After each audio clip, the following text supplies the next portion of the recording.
O Direct Query ele não carrega os dados para o Power BI, ele se conecta diretamente à fonte de dados. É aquela ligação online. Eu não trago os dados, eu me ligo online à base e vou e faço uma conexão online. Ele é apenas suportado por alguns tipos de fonte de dados. Por exemplo, SQL Server, Oracle, SAP. Então, são fontes de dados que possuem modelo de base de dados relacional. A lista completa das fontes suportada pelo Direct Query está nessa página aqui da Microsoft. Uma fonte de Excel, não, como a gente viu lá, não suporta Direct Query, né? Só pode ser importar dados. Mas essas fontes aqui de base de dados relacional, né? Fonte de base de dados de sistema, no caso Oracle, SQL Server, SAP, entre outras, elas dão a opção de usar o Direct Query, né? Como a gente viu na aula anterior, que foi uma base Oracle, né? Ele dá a opção lá, importar ou Direct Query, aí você seleciona.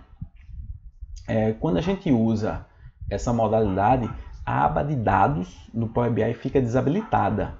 Por quê? Porque os dados não estão armazenados no Power BI.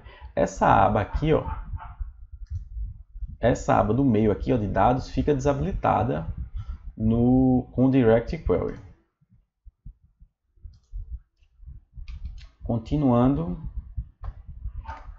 sempre que uma visualização é exibida, o Power BI envia uma consulta para a fonte de dados e o resultado é trazido de volta para a visualização. Então, sempre que eu vou lá no dashboard e selecionar um filtro, ele vai lá na fonte online, gera uma consulta e me traz aquele resultado de volta, né? Então, como consequência disso, a performance, né, o desempenho pode ser, geralmente é bem menor que o do importar dados, né? Porque imagine, o importar dados você já está lá o dado, você já importou. E no Direct Query você está indo na fonte. Toda vez que você gera um filtro, que você mexe no dashboard, ele vai lá e traz o resultado. Então isso aí gera um menor desempenho de performance, né? Pode gerar uma experiência pior para o usuário do relatório.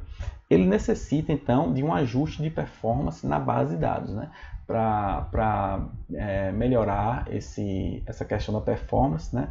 Você vai necessitar de um ajuste lá na base.